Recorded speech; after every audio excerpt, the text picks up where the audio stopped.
Et Roland Courbis avait demandé à ses joueurs de penser à bien jouer, à se libérer. Surtout, l'enjeu était important. Message reçu.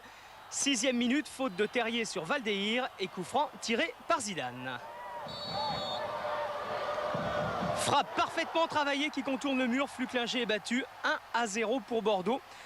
Le 9e but de la saison pour Zinedine Zidane. On va revoir tout ça au ralenti. Le 10e même si on compte la Coupe de France. Et 14 minutes plus tard, nouveau coup franc. Cette fois, c'est Crossi qui le tire.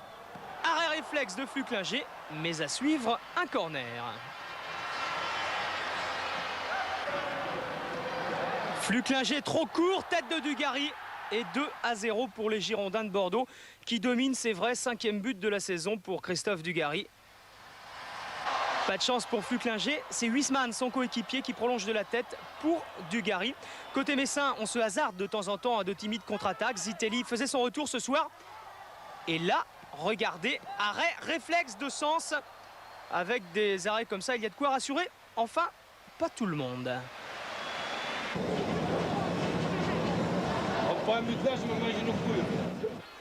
Allez, on n'en est pas là, Roland. L'entraîneur bordelais, je vous le disais, en début de match, avait donné 5-1 en début à tout hasard. Mais il a aligné 3 attaquants ce soir, c'est vrai. Zidane, regardez, s'en va, prend la défense messine de vitesse. Mais bonne sortie de Flucklinger qui se couche bien. 2-0, c'est le score à la mi-temps, alors que la pluie redouble. Il a fait très chaud aujourd'hui à Bordeaux, raison pour laquelle peut-être il n'y avait que 12 000 personnes. Tout le monde était sur le bassin. C'est un tort, parce que Bordeaux continue d'attaquer en début de seconde période. Témoin, cette frappe de Marquet détournée. Marquet rentré à la mi-temps à la place de Valdehir, mais Metz aussi prend sa chance. Les Messins jouent en toute quiétude dorénavant. Coup franc de Zitelli pour Chanlot qui lève la tête. Balle piquée pour le même Zitelli qui a poursuivi en extension. C'était son retour ce soir, il n'avait plus joué depuis le 15 avril. But important dans la course à l'Europe parce que Nantes n'était qu'à 1 point avant cette journée. Regardez, extension, pied gauche.